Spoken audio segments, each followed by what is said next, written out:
चे सिंदखेड्याचे अधिकृत उमेदवार ज्यांची मी लाडकी बहीण आहे आणि तेही माझे अत्यंत लाडके भाऊ आहेत, ते आमदार जे पाचव्यांदा निवडणुकीच्या मैदानात समोरच्याला चितपट करण्यासाठी उभे राहिलेले आहेत, ते जयकुमारजी रावळ. त्यांच्या प्रचारार्थ मंचावर उपस्थित भारतीय जनता पार्टीचे संजयजी शर्मा, धुळ्याच्या माजी महापौर प्रतिभाताई चौधरी, नगराध्यक्ष सिंदखेडा रजनीताई वानखेडे, सभापती कृषी उत्पन्न बाजार समिती नारायणराव पाटील, बबनभाऊ चौधरी भारतीय जनता पार्टी धुळे अध्यक्ष, संजीवनी सिसोदिया जिल्हा परिषद सदस्य, ज्योती बोरसे सभापती जिल्हा परिषद धुळे, सोनीताई कदम सभापती जिल्हा परिषद धुळे, छायाताई इशी पंचायत समिती सभापती सिंदखेडा, दयारामजी माळी, धनंजयजी मंगळे, किशोरजी पाटील, अनिलजी वानखेडे, प्रकाश देसके, उद्धव देशमुख, प्रकाश चौधरी, संजय पाटोळे आरपीआयचे उपाध्यक्ष आहेत, संजयजी कुंवर, नाना माळी,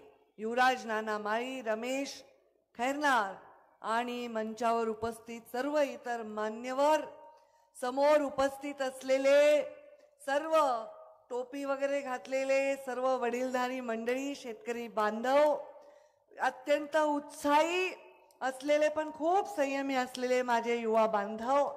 आणि जसं किती मोठा राजवाडा असेल तर आपण तो राजवाड्यात गेलो तर राजवाडा सुना सुना वाटतो.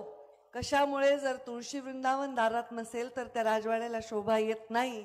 तसंच तुळशी वृंदावनासारखी या सभेला शोभा आणणारी माझी माय माऊली, माझ्या माता भगिनींनो, खरं तर आता तुम्हाला माता भगिनी म्हणायची सवय मला आहे, पण तुम्ही झालेल्या आहेत लाडक्या बहिणी आणि तुमच्या भावाच्या लाडक्या बहिणी असताल नाही तर नसताल, पण तुम्ही मुख्यमंत्र्यांच्या लाडक्या बहीण नक्कीच आहेत. जाऊन भावाला सांगा की बाबा तू माझा लाड करू नको, मुख्यमंत्री माझे लाड करणार आहेत, महायुतीचं सरकार, दोनही उपमुख्यमंत्री माझे लाड करणार आहेत. कशाने लाड करणार आहेत सांगा बरं? तुमच्या चेहऱ्यावर आज जी रौनक आहे ती कशामुळे आहे? किती मिळाली भाऊबीज? किती किती खुश, सगळ्या एकदम सगळे पूर्ण स्माइल किती मिळाली सांगा? 7,500 असं दाखवायला. 7,500. आणि मी जिथल्याही सभेला जाते मी महिलांना विचारते किती मिळाली भाऊबीज, त्यांच्यापेक्षा इकडून आवाज आला आताच मी बोलता बोलता. 7,500. तुमचा का अकाउंटवर डोळा आहे आमच्या? घरातल्यांनी पैसे मागायला द्यायचं ना, सांगायचं मी मुख्यमंत्र्यांची बहीण आहे, मला दादागिरी करू नका. अरे 7,500. मी विचारते प्रत्येक सभेत, सख्खा भाऊ दिवाळीला ओवाळणी किती देतो सांगा बरं, खरं सांग. ते बघा ते हात वर करून आकडे सांगायला 500, 1000, जास्तीत जास्त 1000. अरे 500,000 सख्खा भाऊ 500 रुपये जर ओवाळणी देतो दिवाळीत एकदा वर्षातून, इथं तर महिन्याला तिप्पट, 500च्या तिप्पट 1,500 रुपये मिळत आहेत. आणि आता तर अजित पवारांनी घोषित केलं की आता 2,100 रुपये करणार आहेत. म्हणजे आता माझी बहीण ती कधीही सोडून जाणार नाही कमळाच्या फुलाला आणि जयकुमार रावळ यांना.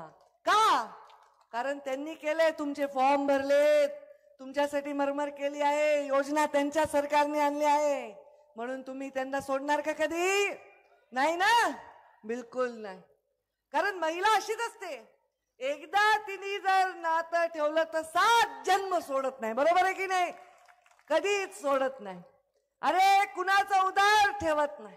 आमच्या महिला अशा आहेत स्वाभिमानी माझ्या बहिणी, की जर घरामध्ये जर दूध फाटलं, आपल्या घरी पाहुणे आले आणि चहा करताना दूध फाटलं, पळत मागच्या दाराने शेजारच्या मैत्रिणीकडे जातात आणि एक फुलपात्रभर दूध दे ग, पाहुणे आलेत, माझं दूध फाटले घरातलं. लगेच त्यांच्याकडनं दूध घेऊन येतात, पाहुण्याला छान चहा वगैरे देऊन पाठवतात. पण कधी जाऊन मी दूधवाल्याकडून दूध आणते आणि ते दूध वापस करते असं त्यांना झालेलं असतं. कधीच कुणाचा उधार ही माझी माऊली ठेवत नाही. ठेवते का सांगा मला. आणि आता एवढं जर सरकारने एवढं भरभरून त्यांना सन्मान दिलाय तर ती कधीच हे उधार ठेवणार नाही. हे लौटवणार आणि ते कसं वापस करणार तर भरभरून मतांचे आशीर्वाद माझे भाऊ जयकुमार रावळ यांना देऊन वापस. खरंच आहे, जयकुमार रावळचं जीवन खूप चांगलं राहिलं असतं. आम्ही दोघं खूप बोलतो. त्यांचं घर माझ्या ऑफिसच्या वरच आहे आणि मुंडे साहेबांपासून ते येतात. बघितली गर्दी, मुंडे साहेब ऑफिसमध्ये येतात, बसतात, चहा पितो, गप्पा मारतो आणि खरंच खूप सज्जन माणूस आहे. तुम्ही याच्यासाठी तर टाळ्याच मारा. मी राजकारणामध्ये चांगला चारित्र्यवान सज्जन माणूस पाहिलेला आहे ना, त्याच्यापैकी सगळ्यात नंबर 1 ला नाव जर कुणाचं असेल तर जयकुमार रावळ. अरे सज्जन माणसांनी राजकारणात राहायचं का नाही? का पैसे खाणारे, जेलमध्ये जाऊन येणारे, महिलांवर अत्याचार करणारे अशांनीच राजकारणात यायचं? पैशाच्या जोरावर, मसल पॉवरच्या जोरावर अशांनीच राजकारण करायचं? सज्जन माणसांनी करायचं नाही. हा स्वतःही राजघराण्यात जन्मलाय माझा भाऊ, बायको पण राजघराण्यातली आहे. इतके गोड मुलं आहेत की विचारू नका. मी नेहमी म्हटलं किती गोड मुलं आहेत. त्यांना वाटत नसतं का चांगलं राजासारखं राहावं. पण प्रमोद महाजन आणि गोपीनाथ मुंडेंना शब्द दिला म्हणून राजकारणात आले. आज 5वी टर्म तुमच्या समोर उभे आहेत मैदानात. 5वी टर्म. काय बदल झालाय त्यांच्यामध्ये? काय कपड्यामध्ये बदल झालाय? अरे आमच्यासारखे माणसं समाजाच्या सेवेसाठी सगळी आयाशी करायची संधी असून सुद्धा लाथाडून, ऐश्वर्याचं जीवन लाथाडून समाजामध्ये तळागाळामध्ये काम करत आहोत. त्यांच्या पाठीमागे तुम्ही उभा राहणार नाही तर कोण राहणार? कोण राहणार? आज त्यांच्या मागे तुम्हीच राहायला पाहिजे. आज त्यांच्या मागे बळ तुम्ही दिलं पाहिजे. आणि म्हणून मी तुम्हाला सगळ्यांना विनंती करणार. तुम्ही म्हणता ताई तुम्ही फक्त महिलांचंच सांगता. महिलांना दिवाळी दिली, हाफ तिकीट पण दिलं. बऱ्याच जणीला म्हणतात आता नवरे चल तुला नेतो देवाच्या दर्शनाला, तुझं तिकीट अर्धच लागणार. पण मी तुम्हाला सांगते आमचं सरकार परत आल्यावर तुम्हाला तेवढं पण तिकीट लागणार नाही. अजून म्हणाल नवरा चल माझ्यासोबत, तुला नेतो देवदर्शनाला. बहिलेला कुठं जायचं असते? अजून देवदर्शनाला जायचं असते, भावाकडे माहेरी जायचं असते, अजून कुठं जायचं असतं? तुम्ही म्हणताल ताई तुम्ही महिलांविषयीच बोलताय. तुमच्याकडे येते आता. तुमच्यापैकी कोण कोण शेती करतं सांगा बरं, हात वर करा बरं. कोणाच्या शेतामध्ये कृषी पंप लावलाय सांगा बरं, लावलाय की नाही? आणि मला सांगा त्याचं 100% वीज बिल माफ केलंय का नाही आपल्या सरकारने? तुमच्या अकाउंटवरचं बिल माफ करून 0 बाकी लिहून दिलं का तुम्हाला? कुणाकुणाला लिहून दिला? हात वर करा, हात वर करा. बरोबर आहे. मग आता जर तुम्हाला 0 बाकी सरकारने केली आहे तर तुम्ही पण मतांना ह्यांना 0 बाकी करून टाका. या समोरच्यांना मत द्यायचं कारण नाही. तुम्ही कमळाच्या फुलावरच मतदान करावं एवढं तुमच्या मदतीला. आमचे प्रधानमंत्री नरेंद्र मोदी धावून आले शेतकऱ्यांसाठी. विम्याची एवढी योजना त्यांनी राबवली कारण शेतकरी हा कृषीचे उत्पन्न नाही झालं तर त्याच्यासाठी जीवावर त्याच्या बेततं म्हणून राहू. मी जेव्हा आमदार होते 2009 ला, जयकुमारजी तेव्हाही होते. अहो आपण किती प्रश्न उचलायचो जयकुमारजी आपल्या विधानसभेमध्ये.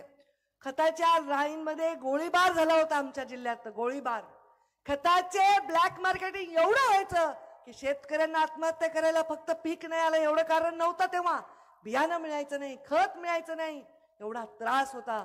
मोदीजींनी ते सगळं आपल्यासाठी सोपं करून दिलं. किसान सन्मान योजना, यांना महिना वर्षाला 18,000 मिळालेत. तुम्हालाही 12,000 मिळालेत ना वर्षाला. आता 15,000 करणारे आमच्या जाहीरनाम्यामध्ये आम्ही जाहीर केलेला आहे. 15,000 किसान सन्मान योजना करणार, बेरोजगारी भत्ता देणार आहे. आणि मी तुम्हाला सांगते, मी गॅरंटी देते की आमच्या सरकार आल्यानंतर खरंच इथे गरिबी आहे, खूप गरीब लोक आहेत, सर्व समाजाचे लोक आहेत, सगळा समाज सगळ्या धर्माचे लोक आहेत. त्यांच्यासाठी प्रधानमंत्री नरेंद्र मोदी काम करतात. त्यांच्या जीवामध्ये दुखलं तर प्रधानमंत्र्यांना कळतं. त्यांना कळतं की चुली पुढे बसलेली माझी माऊली खोकते कारण त्यांच्या आईने चुली समोर बसून स्वयंपाक केलाय म्हणून कळतं. त्यांना कळतं शाळेत जाणाऱ्या मुलाला आज गणवेश घेण्यासाठी त्याच्या आई वडिलांना किती अडचण होते ते त्यांना कळतं, त्याची फीस भरण्यासाठी अडचण होते ते त्यांना कळतं. कारण त्यांनी रेल्वे स्टेशनवर चहा विकून काम करून प्रधानमंत्री झालेत. या मसलेल्या माऊलीसारख्या माऊलीच्या पोटी जन्म घेऊन प्रधानमंत्री झालेत. त्यांना श्रीमंती माहित नव्हती. देशाला श्रीमंत करण्यासाठी नरेंद्र मोदी प्रधानमंत्री झालेले, देशाला श्रीमंत करण्यासाठी. त्यांचं स्वतःचं काय, त्यांना स्वतःचा परिवार आहे. कशासाठी त्यांना पैसे पाहिजेत, कशासाठी पाहिजे पद, तुमच्यासाठी पाहिजे, देशासाठी श्रीमंती, देशासाठी पद पाहिजे, म्हणून ते काम करतात. आज त्यांच्या नेतृत्वाखाली महायुतीचं सरकार येणार. मग तुम्ही महायुतीचं सरकार येणार तर आम्हाला आमच्या हक्काचा नेता द्यायचा आहे. आणि 5 टर्म खूप झाली वाट बघून. मागच्या वेळी पण लेट झाला जरा, यावेळी पहिल्याच टाइपमध्ये आमच्या भावाला संधी मिळावी अशी मी प्रार्थना ईश्वराला करते आणि त्याच्यासाठी वाटेल ते प्रयत्न करण्याची मी तयारी दाखवते. वाटेल ते. आता असं म्हणता येत नाही आम्हाला भावाच्या अडचणी वाढवायच्या नाही, पण मी पूर्णतः माझ्या भावाच्या पक्षाला अडचणी सगळ्या सारून माझ्या भावाच्या पाठीमागे तुम्ही उभा राहिलात तर या सिंदखेड्याला फार मोठी संधी भविष्यात मिळेल हा विश्वास मी तुम्हाला देतो. फार मोठी संधी.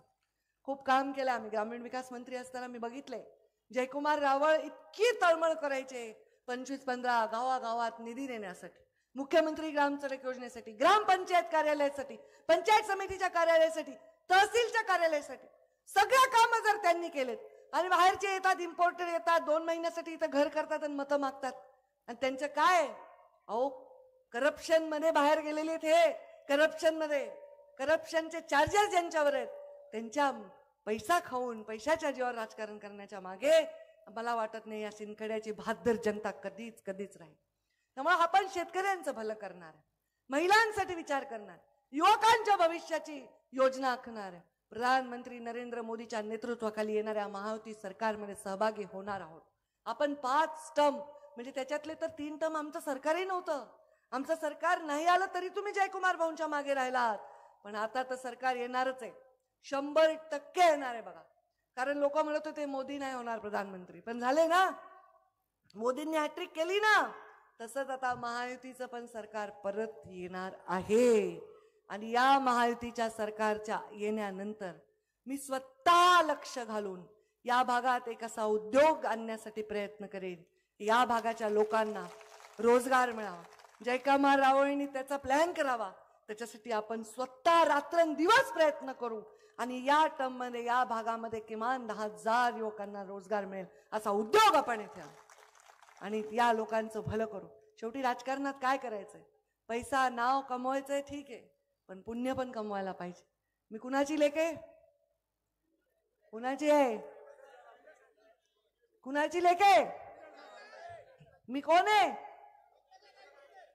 मग आता मी पंकजाताई आहे, मी मुंडे साहेबाची लेक आहे.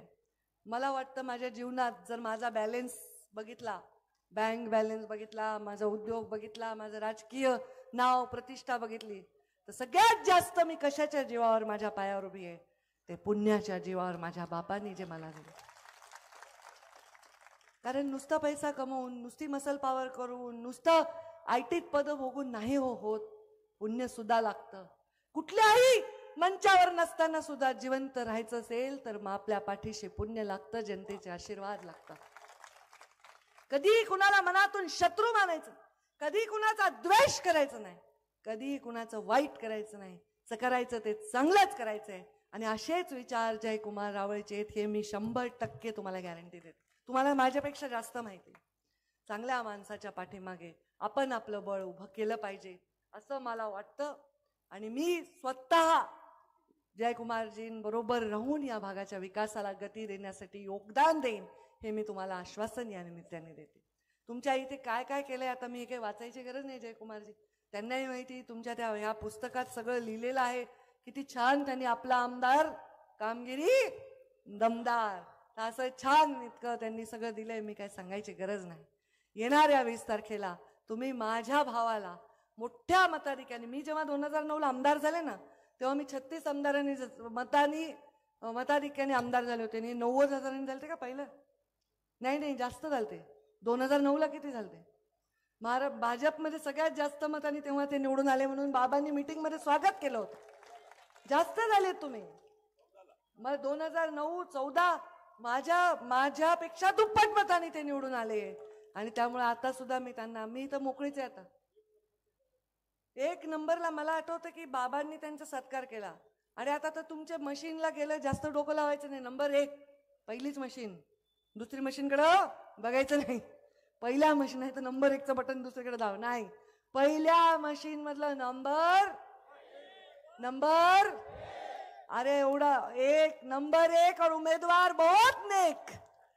मशीन पर बटन नंबर 1, उमेदवार बहुत नेक.